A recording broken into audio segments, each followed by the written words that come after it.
We live in the shadow of the mushroom cloud.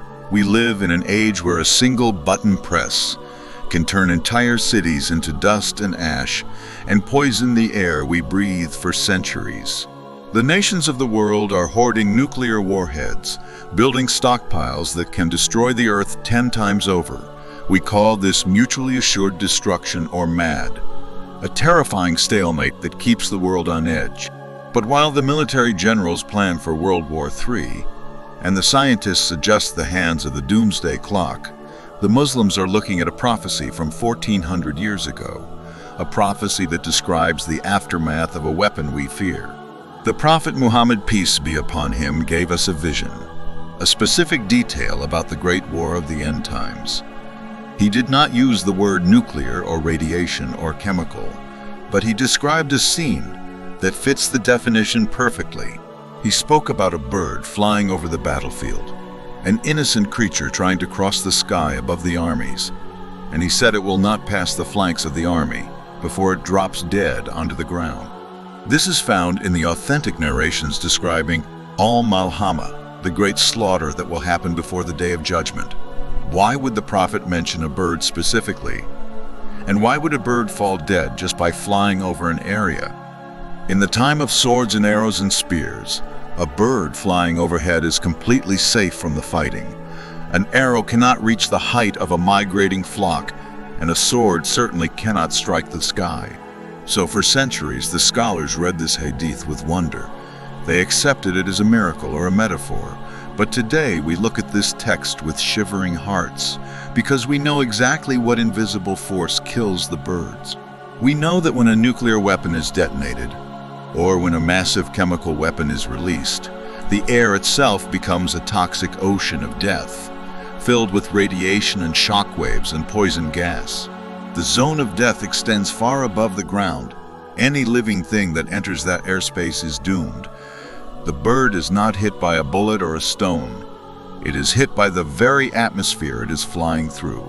This prophecy is a warning about the nature of the Malhama. It tells us that this war will not be like the wars of the past. It will involve weapons of mass destruction that alter the environment, turning the sky into a graveyard for the innocent.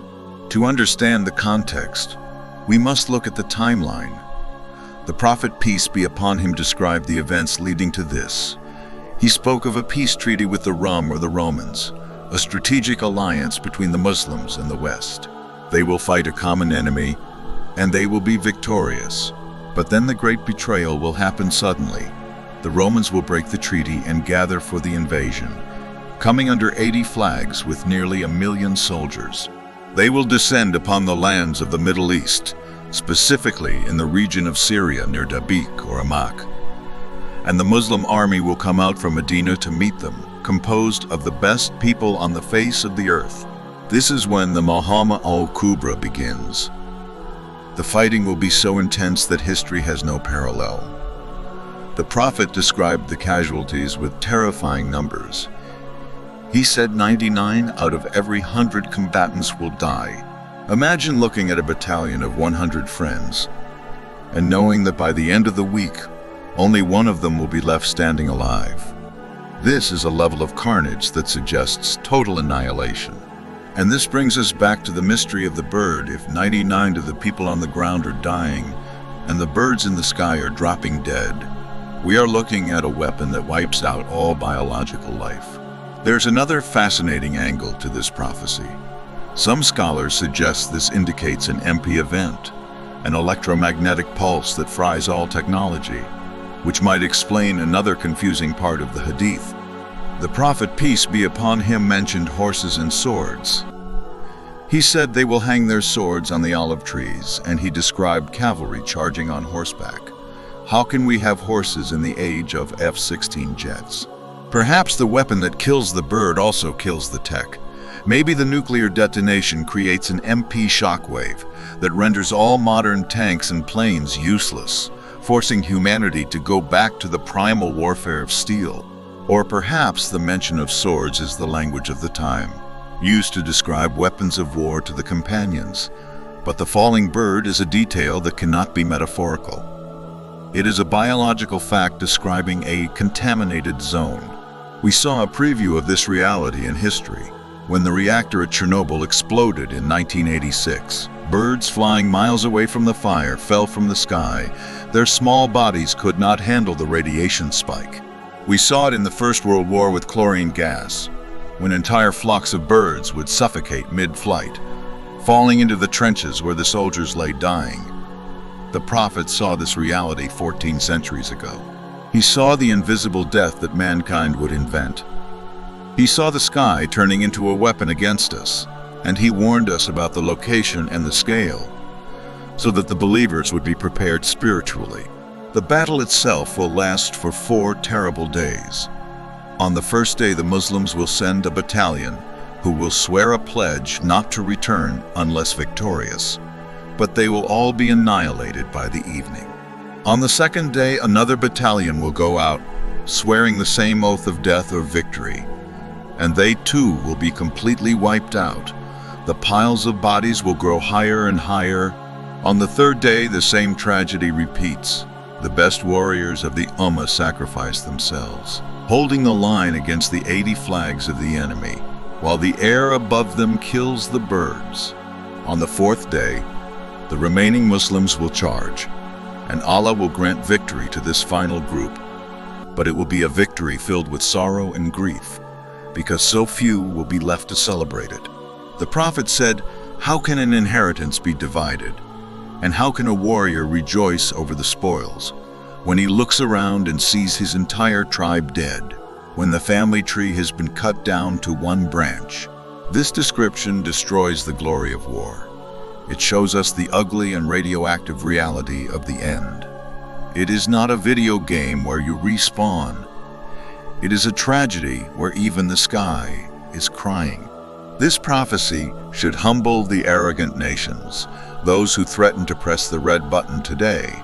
They think they are the masters of the atom, but they are just fulfilling the script written by God.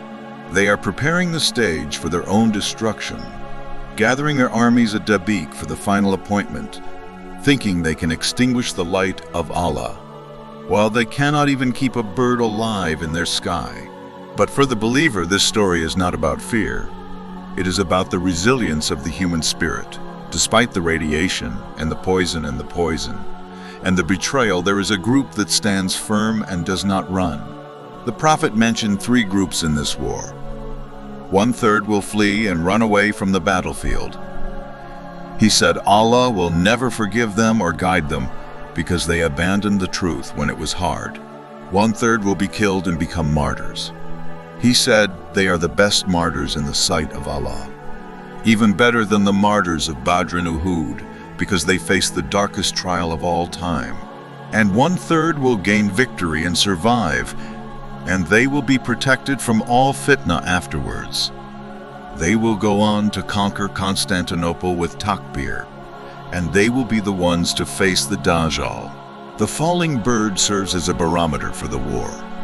It signifies the intensity of the tribulation. If the environment is so hostile that animals die, how strong must the faith of the believer be to stand? We often worry about our physical health and safety. We buy organic food and we wear masks for viruses, but are we preparing our souls for the toxic spiritual air, the atmosphere of doubt and atheism that kills the heart? The Malhama is a physical war, but also a spiritual one. The bird dies because it cannot breathe the air.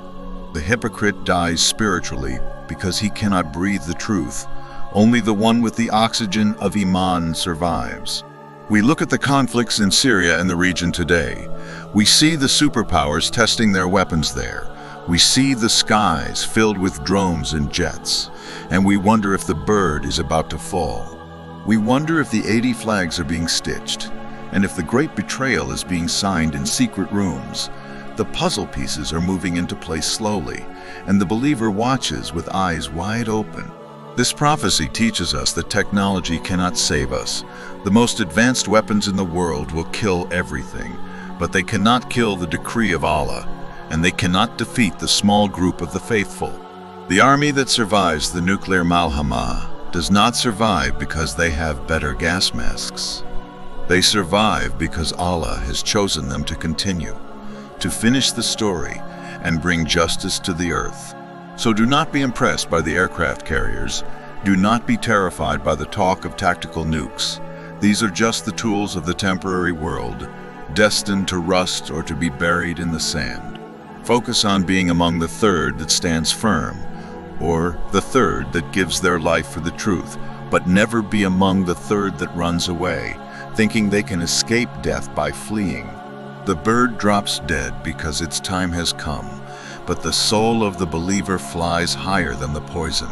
It transcends the battlefield and reaches the throne, safe from the wars of men and the weapons of fire. Teach your children that the future belongs to Islam.